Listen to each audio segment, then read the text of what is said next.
Bonjour à tous. Aujourd'hui, on va décortiquer une analyse fascinante sur une équation sociale qui, à l'échelle mondiale, semble tout simplement ne plus fonctionner, la crise des relations modernes. Allez, on commence direct avec un chiffre 24%. C'est la proportion de jeunes hommes américains qui n'ont eu aucune activité sexuelle au cours de l'année passée. Le plus fou, c'est que ce chiffre a doublé en moins de 15 ans. Et ça, ce n'est que le début. On continue avec 0,72. Ça peut paraître abstrait, mais c'est le taux de fécondité de la Corée du Sud. Un record mondial, oui, mais un record de faiblesse.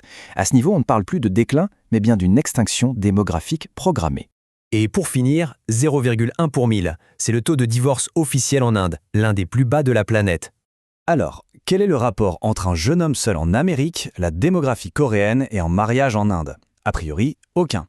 Et pourtant, ce sont les symptômes d'une seule et même crise planétaire. C'est ce qu'on va explorer en plongeant dans la thèse du livre « L'équation brisée ». Bon, premier arrêt, l'Occident. La source qu'on analyse décrit la situation comme une crise profonde, une véritable épidémie de solitude masculine. Le livre donne un nom à ce phénomène, la récession sexuelle. C'est une tendance bien réelle, mesurable, qui touche des millions de gens. Et le paradoxe, c'est que ça se passe à une époque où, en théorie, il n'a jamais été aussi facile de faire des rencontres. Ce graphique est assez parlant, non? Le taux a carrément doublé en moins de 15 ans. On parle aujourd'hui d'un jeune homme sur 4. C'est énorme. L'une des raisons principales identifiées dans cette analyse, c'est l'asymétrie totale des applications de rencontres. Pour faire simple, les femmes reçoivent un nombre de matchs exponentiellement plus élevé que les hommes. Le déséquilibre est structurel. Le livre explique que ce phénomène est boosté par ce qu'il appelle une hypergamie libérée. En gros, avec l'indépendance économique et le niveau d'éducation des femmes qui a explosé, les critères de sélection pour un partenaire ont eux aussi massivement augmenté. Ok, maintenant, on change de décor. Direction l'Asie de l'Est, où la crise prend une forme complètement différente. Une sorte de grand refus généralisé. On a tous entendu ces termes, les hommes herbivores, la génération sans peau, le tangping. Ce ne sont pas juste des tendances sur Internet. Non, ce sont de véritables mouvements sociaux. Des générations entières, hommes et femmes, qui jettent l'éponge et renoncent aux relations, au mariage, aux enfants. Et le point crucial, c'est que dans ces sociétés, il n'y a quasiment pas de naissance hors mariage, moins de 3%. Donc la conséquence est mathématique, si on arrête de se marier, on arrête de faire des enfants.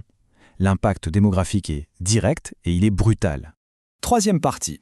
On va voir maintenant le contraste saisissant avec les modèles dits traditionnels qui, de l'extérieur, semblent offrir une stabilité à toute épreuve.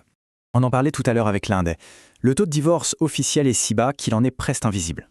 On pourrait croire à une solidité du mariage absolument parfaite. Et ce n'est pas un cas unique. Dans les pays musulmans conservateurs, on observe des dynamiques similaires, avec des taux de divorce qui sont 10, parfois 20 fois plus faibles qu'en Occident. Mais attention, l'analyse souligne bien que cette stabilité a un prix, et il est élevé. La stigmatisation, la dépendance économique, la pression sociale et familiale, tout ça rend extrêmement difficile, voire impossible de quitter un mariage, même s'il est malheureux. Et tout ça, ça nous amène au cœur de la réflexion du livre, cette fameuse équation impossible à laquelle toutes les sociétés du monde sont maintenant confrontées. Ce tableau résume parfaitement le dilemme. L'Occident a tout misé sur la liberté individuelle, mais sacrifie la stabilité et l'inclusion. Les modèles traditionnels font exactement l'inverse.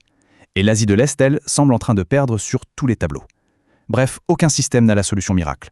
L'équation reste insoluble. L'auteur utilise une analogie très forte. C'est comme si on essayait de construire une horloge en prenant des pièces de 3 mécanismes totalement différents. Les engrenages ne s'emboîtent pas, ça ne peut pas marcher. Le système finit par se briser. Voilà le cœur du problème. Les sociétés jonglent avec 4 grandes valeurs qui sont souvent en conflit les unes avec les autres. La liberté, la stabilité, la dignité et l'inclusion.